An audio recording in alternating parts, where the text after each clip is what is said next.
왜 하필 저놈이 살았을꼬? 장정 11명이 물귀신이 되던 날 홀로 살아남은 사내가 있었습니다. 마을 사람들이 바보 돌쇠라 손가락질하던 그 사내. 홀로 살아남아 마을 전체의 원망을 한몸에 받던 그 앞에 5명의 여인이 나란히 무릎을 꿇었습니다. 도대체 그 가난한 마을에서 무슨 일이 벌어진 것이었을까요? 안녕하세요. 오늘도 저희 영상을 시청해 주셔서 감사합니다. 구독과 좋아요는 영상 제작에 큰 힘이 됩니다. 그럼 오늘의 이야기 지금 바로 시작합니다. 충청도 금강상류 버드나무가 울창하다 하여 버들골이라 불리는 작은 마을이 있었습니다.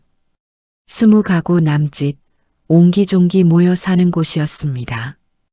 봄이면 강바람에 버들가지가 춤을 추고 가을이면 황금빛 이삭이 너른 들판을 가득 채우는 인심 하나만큼은 어느 고을 부럽지 않은 마을이었습니다. 그러나 그의 여름 하늘이 뚫렸습니다. 7월 초부터 시작된 비가 열흘을 멈추지 않았습니다. 낮에도 어두컴컴했고 밤에는 처마 끝에서 쏟아지는 빗소리에 아이들이 잠을 이루지 못했습니다. 금강이 불었습니다.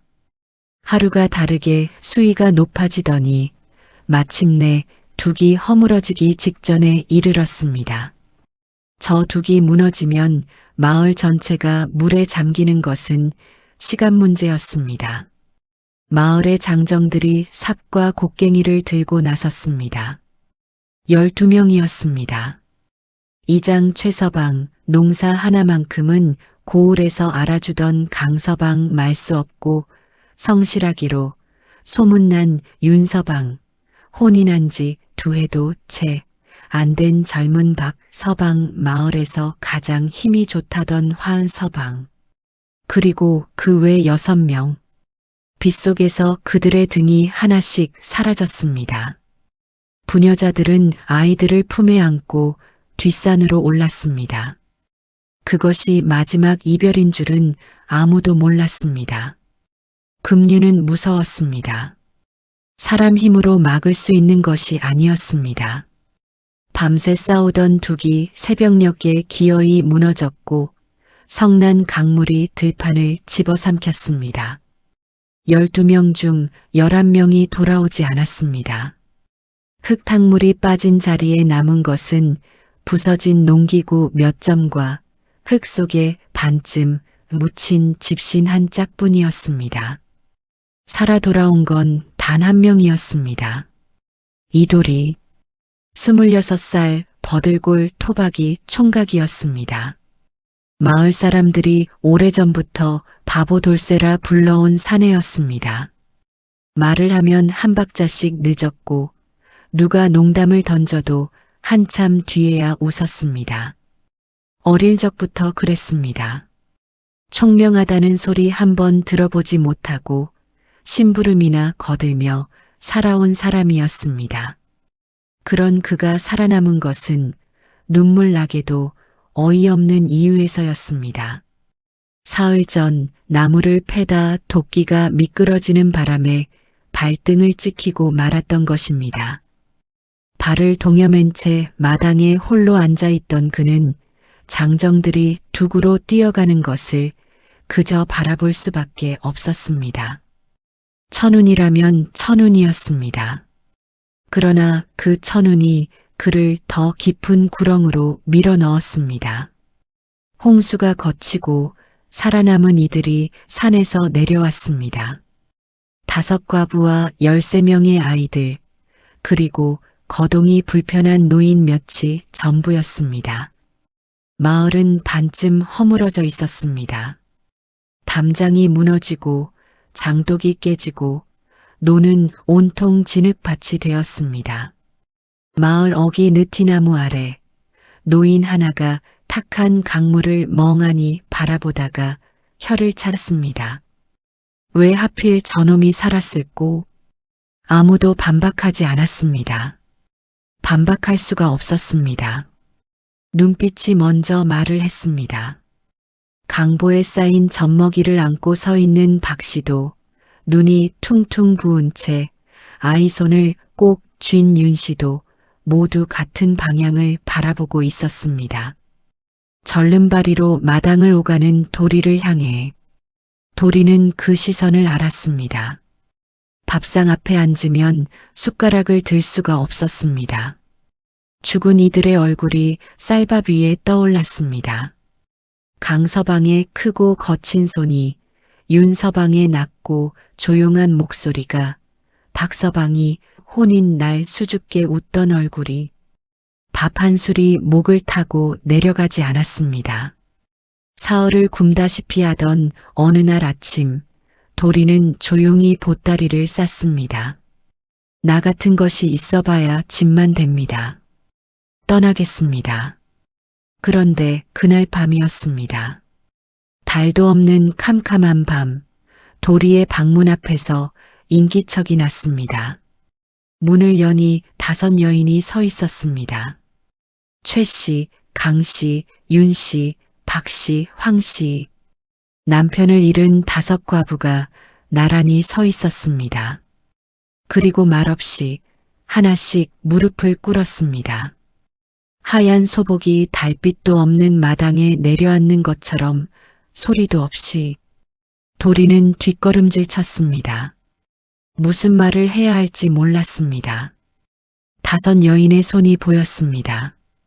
굳은 살이 박이고 손마디가 굵은 평생 일만 한 손들이 무릎 위에 가지런히 놓여 있었습니다. 그 손들이 떨고 있었습니다. 최 씨가 낮은 목소리로 입을 열었습니다. 도리 총각 가시면 안 됩니다. 우리 아이들이 겨울을 넘기지 못합니다. 도리는 대답을 하지 못했습니다. 그저 그 손들을 바라보았습니다. 그리고 문득 한 가지 사실이 등줄기를 서늘하게 타고 내렸습니다. 당시 법도에 따르면 호주가 없는 가구는 관아에서 폐촌을 선고하고 땅을 모두 몰수하게 되어 있었습니다. 남정네 없는 마을은 마을이 아니었습니다. 13명의 아이들은 하루아침에 오갈 데 없는 신세가 될 터였습니다. 도리는 그날 밤을 꼬박 새웠습니다. 촛불 하나 없는 어두운 방 안에서 무릎을 감싸 안고 혼자 앉아 있었습니다. 창밖에서 귀뚜라미 우는 소리가 들렸습니다. 길고 긴 밤이었습니다. 그런데 먼동이 트기 직전 도리의 눈빛이 달라졌습니다. 무언가 결심한 사람의 얼굴이었습니다. 이튿날 아침 그는 보따리를 풀었습니다. 그리고 조용히 입을 열었습니다. 제가 집주인이 되겠습니다. 폐촌만은 막겠습니다. 마을 사람들은 코웃음을 쳤습니다. 바보 돌쇠가 5 과부를 거느리겠다고. 그러나 그 웃음이 가시기도 전에 도리는 벌써 삽을 들고 무너진 둑 앞에 서 있었습니다. 홀로 그 뒷모습을 바라보던 최 씨가 조용히 치마를 걷어붙였습니다. 그리고 나머지 4 여인도 하나씩 따라 나섰습니다. 아이들도 작은 손에 돌멩이를 들었습니다. 아무도 몰랐습니다. 그 초라한 출발이 훗날 버들골을 완전히 뒤바꿔 놓을 것이라는 것을, 그리고 도리라는 사내 안에 아무도 몰랐던 무언가가 깊이 숨어 있다는 것을. 가을이 왔습니다. 추수 끝난 마당에 볕단이 쌓이고 처마 밑에 빨간 고추가 줄줄이 엮여 걸리는 계절이었습니다. 버들골은 그의 가을, 이웃 마을들이 흉작으로 한숨을 쉬는 동안 홀로 제법 넉넉한 수확을 거두었습니다. 무너진 제방이 다시 섰고 막혔던 수로가 뚫렸습니다. 논마다 물이 고르게 들어차 이삭이 실하게 여물었습니다. 마을 사람들은 신기하다는 듯 수로를 들여다보았습니다. 그러나 아무도 대놓고 돌이 덕이라고 말하지 않았습니다. 칭찬은 아꼈습니다. 핀잔은 넉넉했습니다. 바보가 과부 5을 거느린다니 꼴 좋다. 이웃 고을 장터에까지 소문이 퍼졌습니다. 장꾼들이 버들골 이야기를 안주 삼아 웃었습니다. 도리가 주막 앞을 지나면 낯선 이들도 힐끔거렸습니다. 손가락질이 따라왔습니다. 그러나 도리는 걸음을 멈추지 않았습니다. 고개도 돌리지 않았습니다. 그저 어깨에 짊어진 짐을 더 단단히 고쳐잡고 천천히 제 길을 걸었습니다. 속이 없어 보였습니다. 억울하다는 기색이 없었습니다. 그래서 사람들은 더 우습게 보았습니다. 그 무렵 진짜 문제가 찾아왔습니다. 인근 고을에 조봉삼이라는 마름이 있었습니다. 나이 50이 넘도록 남의 땅을 관리하며 적지 않은 재산을 모았다는 인물이었습니다. 번지르르한 두루마기에 기름진 얼굴, 웃을 때는 눈이 실처럼 가늘어지는 사내였습니다. 겉으로는 후덕해 보였으나 그 웃음 뒤에 무엇이 있는지 아는 사람은 아는 눈치였습니다. 고을 아전멱과 술자리를 자주 함께한다는 소문도 있었습니다. 조봉삼의 눈이 버들골 쪽으로 쏠리기 시작한 것은 그해 가을부터였습니다. 흉작이 든 마을들 사이에서 홀로 풍작을 거둔 버들골 땅이 그의 눈에 들어온 것이었습니다.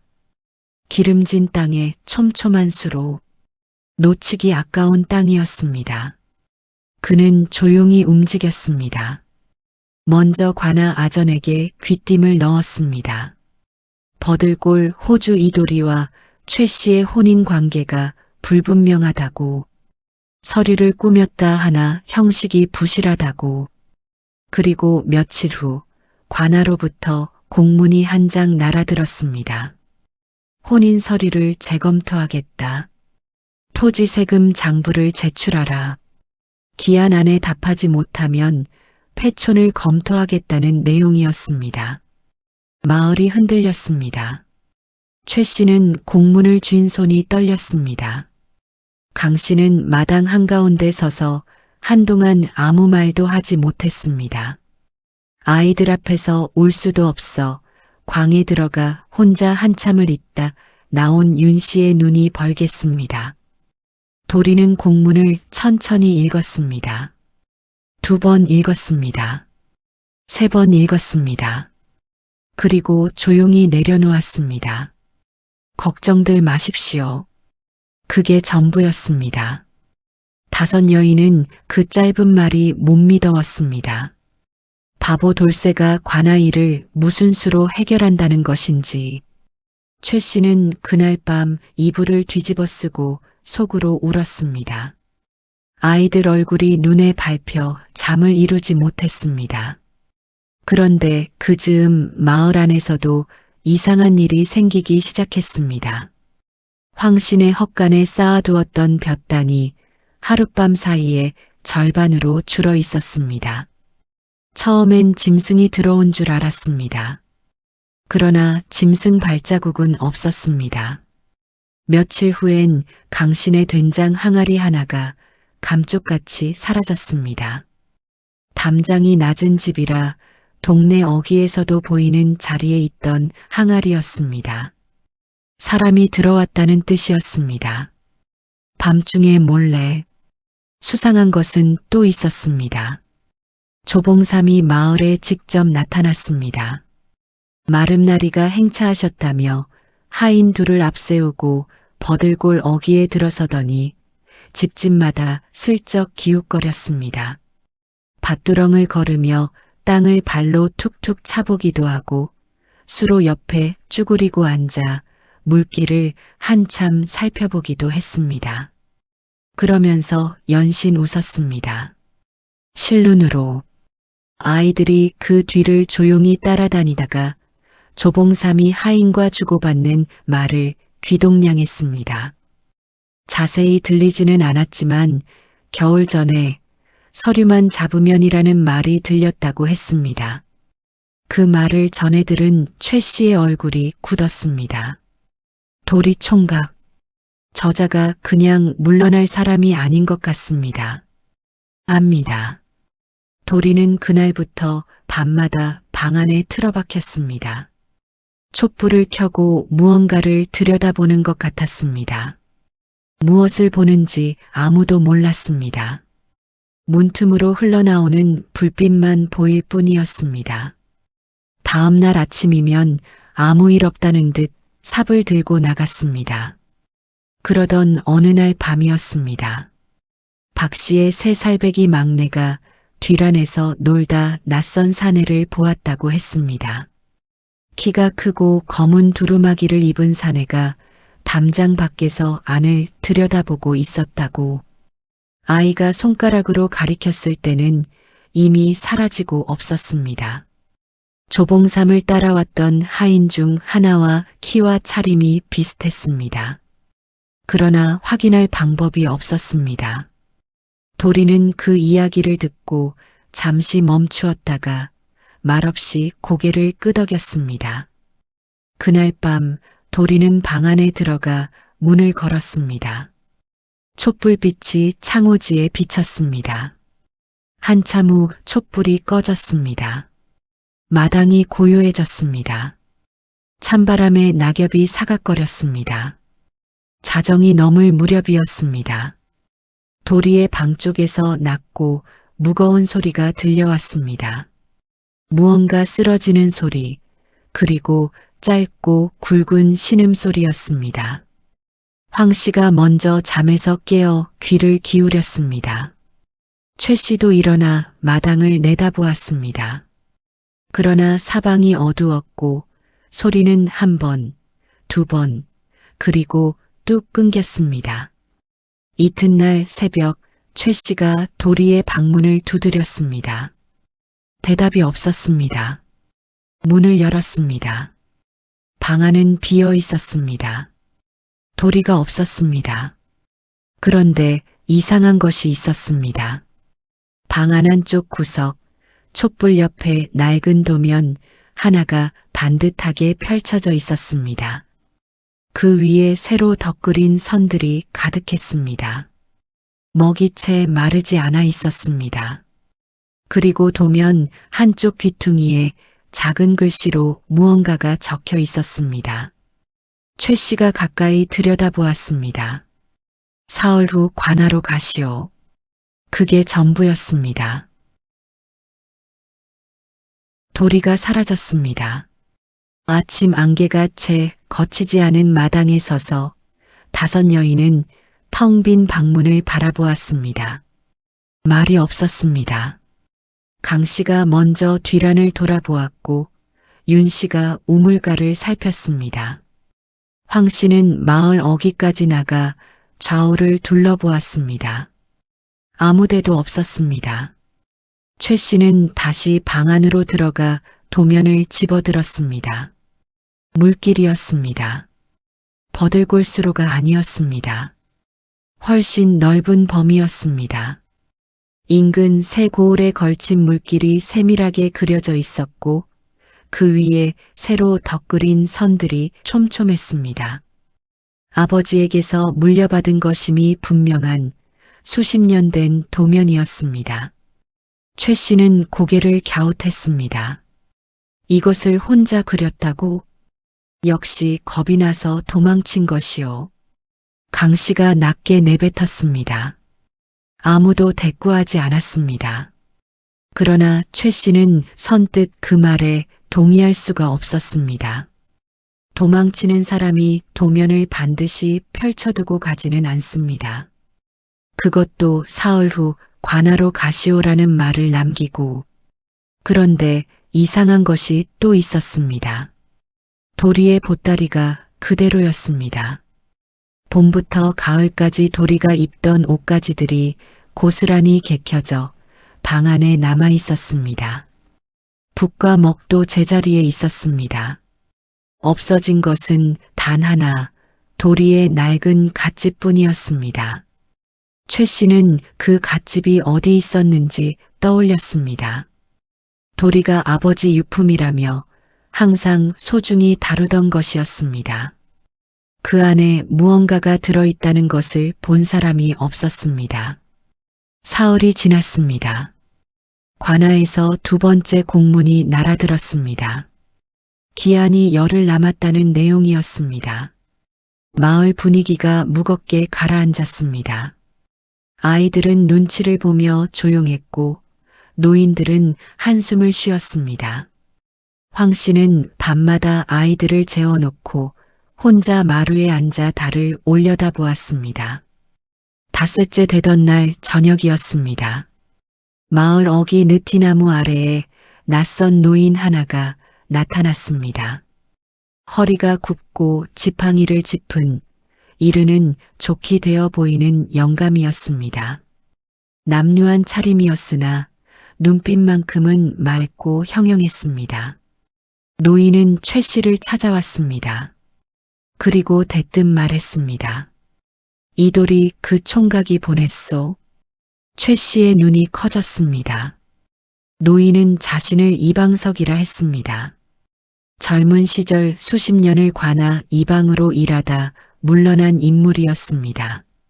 버들골에서 사흘거리에 있는 고을에 살고 있다고 했습니다. 그는 품에서 문서 한 뭉치를 꺼냈습니다. 이걸 가지고 사흘 후 관아로 오시오. 최 씨가 내용을 물으려 하자 노인은 손을 저었습니다. 그 총각이 다 알아서 해놨소. 마님은 그냥 가지고만 가시오. 노인이 돌아간 뒤 최 씨는 문서를 들여다보았습니다. 토지 장부였습니다. 지난 5년치 세금 납부 내역이 빼곡히 정리되어 있었습니다. 글씨체가 익숙했습니다. 도리의 글씨였습니다. 한치의 오차도 없이 정리된 내용이었습니다. 최 씨는 그제야 처음으로 이상하다는 생각을 했습니다. 말도 느리고 눈치도 없다던 그가 이 정도 문서를 혼자 꾸밀 수 있다고? 강 씨가 옆에서 들여다보다 말했습니다. 아무래도 이상하오. 수로 고친 것도 그렇고 제방 싸는 법도 그렇고 보통 사람이 할 수 있는 게 아니잖소. 윤 씨가 낮은 목소리로 덧붙였습니다. 기억하시오. 작년에 논에 물댈 때 어디를 파야 할지 어느 쪽으로 물길을 틀어야 할지 도리 총각이 한 번도 틀린 적이 없었소. 침묵이 흘렀습니다. 박 씨가 천천히 입을 열었습니다. 도리 총각 아버지가 어떤 분이셨는지 아시오? 아무도 대답하지 못했습니다. 도리의 아버지에 대해 아는 사람이 없었습니다. 도리가 마을에 왔을 때 이미 혼자였고 아버지 이야기를 한 번도 꺼낸 적이 없었으니까요. 그때였습니다. 마을에서 가장 연로한 노파, 귀가 어둡고 지팡이를 짚고 다니는 칠순의 점세 할멈이 마루 끝에 앉아 조용히 입을 열었습니다. 아이들이 제잘거리는 것을 듣다가 혼잣말처럼 내뱉었습니다. 그 아비 닮았구나. 말은 없어도 손은 정직하다더니. 최 씨가 화들짝 다가갔습니다. 할멈, 도리 총각 아버지를 아시오? 점세 할멈은 눈을 가늘게 뜨며 잠시 먼 곳을 바라보았습니다. 그리고 천천히 말했습니다. 이 고을 수리를 도맡았던 사람이요. 버들골 물길은 그 사람이 놓은 거요. 이 마을 제방이 10수년 동안 버텼던 것도 다 그 손덕이지. 최 씨가 다급히 물었습니다. 그런데 왜 지금껏 말씀을 안 하셨소? 할멈은 잠시 말이 없었습니다. 남의 집안 묵은 사정을 노파가 먼저 꺼낼 일이 아니지 않소? 물어보는 사람이 없었으니 말하지 않았던 것이요. 할멈은 거기서 멈추었다가 다시 입을 열었습니다. 그런데 그 사람, 왜 이 마을을 떠났는지 아시오? 아무도 대답하지 못했습니다. 그건 때가 되면 알게 될 것이오. 할멈은 지팡이를 짚고 천천히 일어났습니다. 최 씨는 할멈의 등을 바라보다가 손에 쥔 문서를 내려다보았습니다. 그리고 아직도 방 안도면 위에 선명한 도리의 글씨를 떠올렸습니다. 이상했습니다. 자꾸만 이상했습니다. 바보라고 했습니다. 평생 바보 소리를 들어온 사람이라고 했습니다. 그런데 수로는 그가 놓았고 제방은 그가 쌓았고 문서는 그가 꾸몄습니다. 사흘이나 먼저 계획을 세우고 떠났고 노인을 움직여 증거를 준비했습니다. 그날 밤 최 씨는 잠을 이루지 못했습니다. 봄부터 지금까지의 일들이 머릿속을 천천히 지나갔습니다. 도리가 처음 삽을 들고 나가던 모습, 한 번도 누군가에게 칭찬을 요구하지 않던 뒷모습, 조봉삼이 마을에 들어섰을 때도 표정 하나 바뀌지 않던 얼굴, 그리고 공문을 읽고 나서 내뱉은 그 짧은 말, 걱정들 마십시오. 그제서야 최 씨는 깨달았습니다. 그 모든 일들이 결코 우연이 아니었음을. 사흘 후 관아 마당에 사람들이 모였습니다. 조봉삼이 먼저 와 있었습니다. 기름진 얼굴에 실눈을 가늘게 뜨고 아전과 나란히 서서 무언가를 속삭이고 있었습니다. 버들골 땅 문서가 자기 손에 넘어오는 것은 시간 문제라는 듯 입꼬리가 올라가 있었습니다. 최 씨가 문서 뭉치를 품에 안고 마당에 들어서자 조봉삼이 힐끔 쳐다보다 코웃음을 쳤습니다. 그 순간이었습니다. 관아 문이 열리며 한 사내가 들어섰습니다. 이돌이었습니다. 허름한 무명 저고리에 집신 차림이었습니다. 달라진 것은 없었습니다. 그런데 그 옆에 두 사람이 함께였습니다. 하나는 사흘 전 최 씨를 찾아왔던 노인 이방석이었고 또 하나는 처음 보는 인물이었습니다. 나이 50 남짓, 먹을 든 서리 차림의 사내였습니다. 인근 고을 관아에서 기록을 담당하는 서원이었습니다. 그는 품에서 문서 하나를 꺼내 원님 앞에 두 손으로 올렸습니다. 원님이 천천히 읽었습니다. 얼굴이 굳었습니다. 조봉삼의 웃음이 사라졌습니다. 문서에는 세 가지가 적혀 있었습니다. 첫째, 버들골 토지 5년치 세금 납부 기록. 한 푼의 오차도 없이 정리된 장부였습니다. 둘째, 조봉삼이 고을 아전과 주고받은 뇌물 내역이었습니다. 셋째, 조봉삼의 하인이 버들골에 몰래 들어가 볕단과 된장 항아리를 훔쳐간 사실을 직접 목격했다는 이방석 노인의 진술서였습니다. 노인은 도리를 찾아오기 전날 밤 조봉삼의 하인이 버들골 담장을 넘는 것을 직접 눈으로 보았던 것입니다. 자정 무렵 도리의 방에서 들리던 그 소리도 이 하인과 관련된 것이었습니다. 도리가 낌새를 채고 뒤를 밟다 어둠 속에서 맞닥뜨린 것이었고 몸싸움 끝에 하인이 달아났습니다. 도리의 방에서 나던 쓰러지는 소리, 짧은 신음이 바로 그 순간이었습니다. 원님이 눈을 들어 조봉삼을 바라보았습니다. 이자를 당장 포박하라. 조봉삼의 얼굴이 흙빛이 되었습니다. 버들골 땅을 빼앗으려던 자가 오히려 포승줄에 묶였습니다. 끌려나가면서도 연신 뒤를 돌아보았습니다. 도리는 그 모습을 보지 않았습니다. 마당 한쪽에 서서 그저 땅만 내려다보고 있었습니다. 최 씨가 다가갔습니다. 도리 총각, 어디 다녀오셨소? 도리는 천천히 고개를 들었습니다. 피곤한 얼굴이었습니다. 눈밑이 거무스름했습니다. 사흘을 제대로 자지 못한 사람의 얼굴이었습니다. 다녀왔습니다. 그게 전부였습니다. 돌아오는 길, 최 씨는 이방석 노인을 붙잡았습니다. 어떻게 도리를 알게 되었냐고 물었습니다. 노인은 잠시 망설이다 입을 열었습니다. 그 아비덕이요. 도리의 아버지 이수만. 노인은 그 이름을 입에 올렸습니다. 30여 년 전 이 고을 일대에 수로를 놓고 제방을 쌓은 인물이었습니다. 관아에서 일한 것은 아니었습니다. 신부는 상민이었으나 물기를 읽는 눈이 어떤 선비보다도 뛰어났습니다. 고을 원님이 직접 불러 수리일을 맡길 만큼이었습니다. 이방석 노인은 그때 이방으로서 함께 일했습니다. 버들골 물길도 이 고을수로 대부분도 이수만의 손에서 나왔습니다. 그런데 왜 마을을 떠났소? 노인의 눈빛이 흔들렸습니다. 조봉삼 그 집안 때문이요. 조봉삼의 아비가 당시 이 고을 마름이었습니다.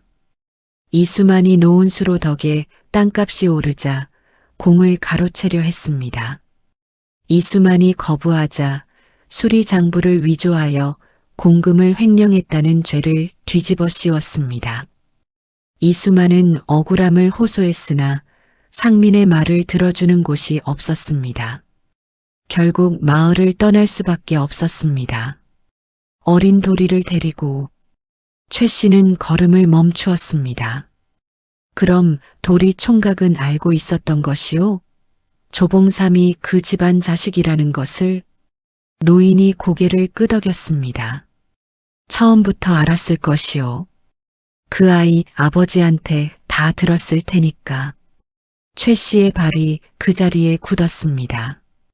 그렇다면 도리가 처음 버들골에 나타났을 때부터 조봉삼이 마름이라는 것을 알면서도 아무 내색을 하지 않았다는 뜻이었습니다. 분노도 복수심도 드러내지 않고 그저 묵묵히 수로를 고치고 제방을 쌓으면서 그날 밤 늦게 점세 할멈이 최 씨를 불렀습니다. 아직 못다 한 말이 있소. 할멈은 지팡이를 무릎에 걸치고 앉아 천천히 말을 이었습니다. 이수만이 마을을 떠나기 전날 밤이었습니다. 할멈은 어린 도리를 보았습니다. 아버지 손을 잡고 마을 어기 느티나무 아래 서 있던 아이였습니다. 그때 도리의 나이가 5살이었습니다. 이수만이 아들의 손을 꼭 쥐고 말했습니다. 이 마을 물길은 우리 것이다. 언젠가 내가 꼭 지켜다오. 할멈의 목소리가 가늘게 떨렸습니다. 그런데 할멈의 이야기는 거기서 끝이 아니었습니다. 이수만은 마을을 떠난 뒤 오래 살지 못했습니다. 억울한 죄명을 쓰고 떠돌다 도리가 10살이 되던 해에 세상을 떠났습니다. 죽기 전 이수만이 아들에게 남긴 것은 단 2가지였습니다. 낡은 수로 도면 하나와 이방석 노인의 이름 석자였습니다. 억울함을 원망으로 갚지 마라. 내가 놓은 물길을 지키는 것으로 갚아라. 10살짜리 아이는 그 말을 가슴에 묻고 16해를 살았습니다. 이방석 노인을 찾아가 아버지 이름을 댔을 때 노인이 그 자리에서 눈물을 흘렸습니다. 도리는 그때도 울지 않았다고 했습니다. 그저 도면을 꺼내놓고 아버지가 하지 못한 것을 마저 하겠다고 했습니다. 최 씨의 눈에서 눈물이 흘렀습니다. 닦으려다 멈추었습니다. 닦을 수가 없었습니다. 윤 씨가 낮게 울었습니다. 강 씨는 입술을 깨물었습니다. 박 씨는 젖먹이를 더 꼭 안았습니다. 황 씨는 고개를 들어 밤하늘을 바라보았습니다. 느티나무 위로 별이 총총했습니다. 이튿날 아침 5 여인이 마당으로 나왔습니다. 도리가 수로 점검을 나가려고 삽을 들고 있었습니다. 아무도 말하지 않았습니다. 그저 최 씨가 조용히 걸어가 도리 앞에 섰습니다. 그리고 깊이 고개를 숙였습니다. 한 번, 나머지 4 여인도 뒤따랐습니다. 아이들도 어른들 옆에 나란히 섰습니다. 도리는 당황했습니다. 어쩔 줄 몰라 뒷머리를 극적였습니다. 그 모습에 아이 하나가 킥 웃음을 터뜨렸습니다. 옆에 있던 아이도 따라 웃었습니다. 마당에 웃음이 번졌습니다. 도리도 어색하게 웃었습니다. 말이 느리고 눈치 없는 평소 그 웃음이었습니다. 그런데 그 웃음이 그 어느 때보다 환해 보였습니다. 최 씨는 그 웃음을 보다가 고개를 돌렸습니다. 느티나무 쪽을 바라보았습니다. 바람에 버들가지가 흔들렸습니다. 어딘가에서 이수만이 그 모습을 바라보고 있을 것 같았습니다. 아들이 해냈다고, 억울함을 원망으로 갚지 않고 물길로 갚았다고. 최 씨는 소매 끝으로 눈가를 닦았습니다. 그리고 치마를 걷어붙였습니다. 자, 우리도 나갑시다. 그 후로 버들골은 해마다 봄이 오면 가장 먼저 물골을 텄습니다. 수로를 따라 맑은 물이 흘러들고 논마다 모내기 소리가 울려 퍼지는 그 계절이면 마을 사람들은 을에 같은 말을 했습니다. 이 물길 덕에 우리가 산다고, 그 물길을 지켜준 사람 덕에 우리가 여기 있다고. 도리는 끝내 자랑하지 않았습니다. 자기 아버지 이야기도 16해를 기다려온 이야기도 스스로 입 밖에 꺼낸 적이 없었습니다. 마을 사람들이 하나씩 알게 된 것은 모두 점세 할멈의 입을 통해서였습니다. 도리는 그저 날이 밝으면 수로를 살피러 나갔고 날이 저물면 마당에 앉아 아이들 이야기를 들어주었습니다. 말이 느린 것도 눈치가 없는 것도 하나도 변하지 않았습니다. 그래서 마을 사람들은 더 오래 기억했습니다. 잘난 척하는 사람은 쉽게 잊힙니다. 그러나 말없이 견디고 말없이 일한 사람은 오래도록 남습니다. 이수만이 그랬고 도리가 그랬습니다. 아버지가 놓은 물길 위에 아들이 다시 둑을 쌓았습니다. 억울함을 원망으로 갚지 않고 묵묵한 손으로 갚았습니다. 그것이 아버지가 아들에게 남긴 가장 큰 유산이었습니다. 5 과부의 아이들이 자라 어른이 되었을 때 그들은 제 자식들에게 버들골 이야기를 들려주었습니다. 바보라 불리던 사람이 있었는데 사실 그는 마을에서 가장 지혜로운 사람이었다고. 아무도 알아주지 않아도 해야 할 일을 알고 있었던 사람이었다고. 세상에는 2 종류의 사람이 있습니다. 자신이 옳다는 것을 큰 소리로 증명하려는 사람과 그냥 옳은 일을 묵묵히 하는 사람. 도리는 언제나 후자였습니다. 그리고 그런 사람의 뒤에는 언제나 그를 믿고 따르는 이들이 생겨났습니다. 금강은 오늘도 흐릅니다. 버들가지는 오늘도 흔들립니다. 그리고 어딘가에서 도리 같은 사람이 오늘도 말없이 삽을 들고 있을 것입니다. 오늘 이야기는 여기까지입니다.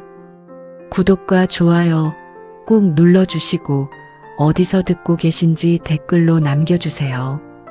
여러분이 계신 그곳에 따뜻한 행운이 가득하길 바랍니다. 다음에도 더 좋은 이야기로 찾아뵙겠습니다. 감사합니다.